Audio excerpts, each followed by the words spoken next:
जान लिया या मैंने पा लिया, उसने कुछ पाया ही नहीं। जो ये कहता है कि मैं नहीं जान पाया, वही जान पाया है।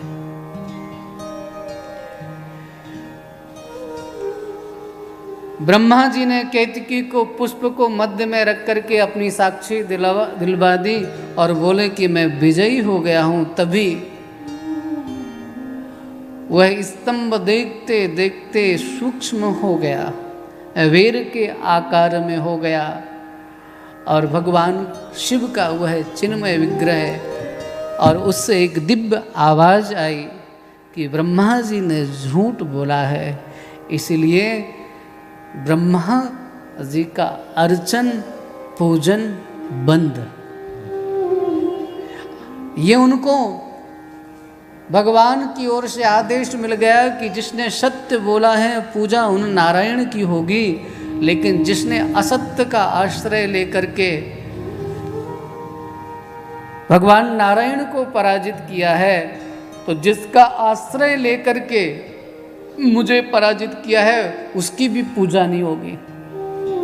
अर्थात केतकी, सभी पुष्प भगवान शिव पर चढ़ते हैं पर केतकी का पुष्प भगवान शिव पर नहीं चढ़ाया जाता। बंगले में भले उनके लगा दें, क्योंकि उसने बाद में ये प्रार्थना की थी कि प्रभु सिर पर ना चढ़ सकूं तो कोई बात नहीं, पर शोभा तो बन जाऊं आपके मंदिर की।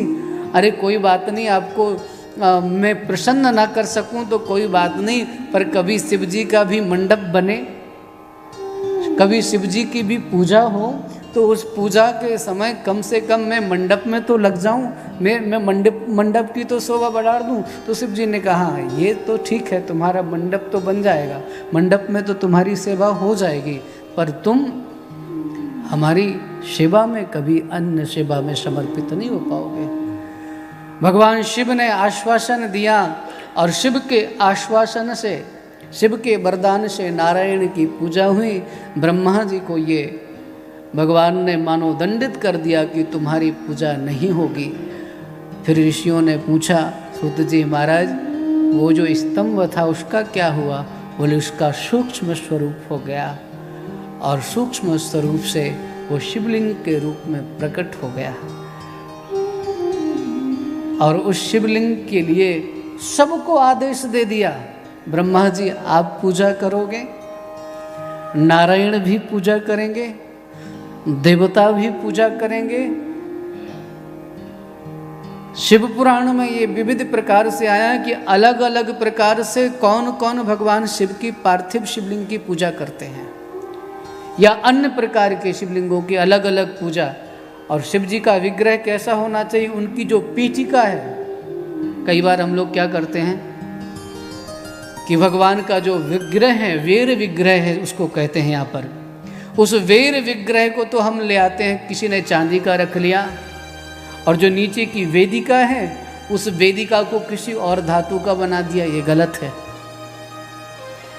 अगर नर्मदा जी का श्री विग्रह है तो आप किसी के साथ भी रख सकते हैं, लेकिन अगर अन्य किसी धातु का है, तो अगर चांदी का वीर विग्रह है तो चांदी की ही वेदिका होना चाहिए। अगर स्फटिक का वीर विग्रह है तो स्फटिक की ही वेदिका होना चाहिए। अगर स्वर्ण का वीर विग्रह है तो स्वर्ण की ही वेदिका होना चाहिए। जिसका वीर विग्रह है उसी की वेदिका होना चाहिए। वीर विग्रह कुछ हो अर्थात और वेदिका किसी और की बना दी जाए तो ऐसे शिवलिंग के पूजन का कोई फल प्राप्त नहीं होता है। और मनुष्य को अपने अपने अनुसार अलग अलग ढंग से शिवलिंग का पूजन करना चाहिए। प्रेम से बोलिए हर हर महादेव। तब से लेकर के आज तक जगत में भगवान शिव की एकमात्र निराकार शिव की पूजा आरंभ हुई है और किसी की नहीं। तब से लेकर के आज तक पार्थिव शिवलिंग का, अभी श्रावण का महीना आएगा तो मनुष्य लोक में, मर्त लोक में मनुष्यों के लिए सबसे श्रेष्ठ अगर कोई शिव जी का पूजन है तो वह है पार्थिव शिवलिंग का पूजन। मिट्टी के शिवलिंग, आप मिट्टी के शिवलिंग का निर्माण करिए और उनका पूजन करिए।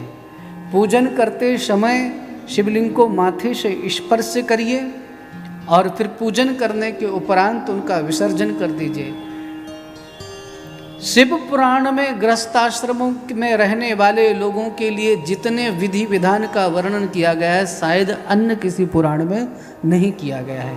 पहले मैं सुनता था कभी कभार कि वो कोई आचार्य जी हैं जो टोटका बताते हैं, इसमें ये टोटका वो, और लोग उनको टोटकाचार करने लगे।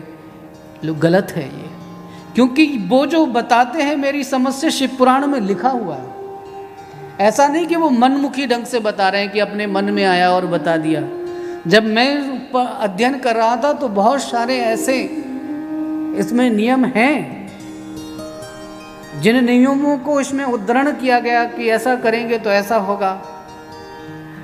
शिव जी के अभिषेक को कैसे करना चाहिए, शहद से करें कि घृत से करें कि सरसों के तेल से करें, बहुत सारी ऐसी विधाएं हैं। मैं नहीं बताऊंगा क्योंकि मेरा ये सब स्वभाव नहीं है। चूंकि शिव पुराण की कथा कर रहा हूं तो कुछ कुछ चीजें तो आपको बता दूंगा।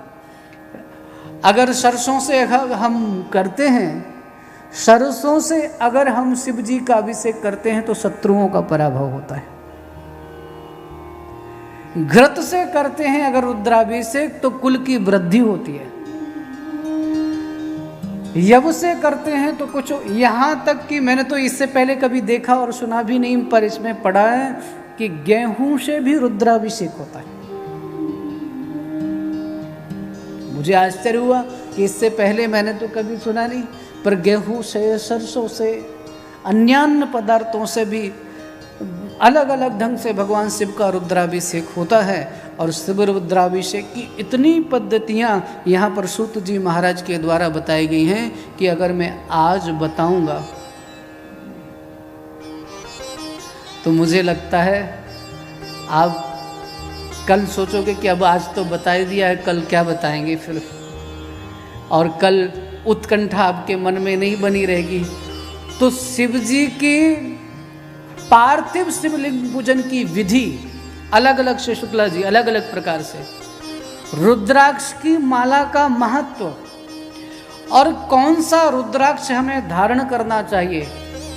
एक मुखी रुद्राक्ष धारण करें, पंचमुखी करें, 11 मुखी करें या 9 मुखी का करें, और कौन सा रुद्राक्ष किस देवता का स्वरूप है।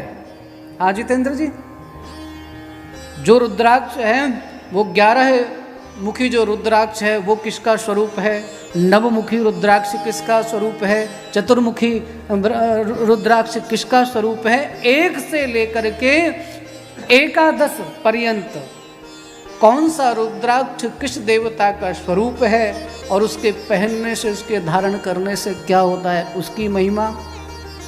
जो भगवान शिव भस्म धारण करते हैं उस भस्म की महिमा, और पार्थिव शिवलिंग पूजन की विधि और उसकी महिमा, ये सब आप जानना चाहते हैं तो कल ठीक 4:30 बजे यहाँ उपस्थित हो जाना।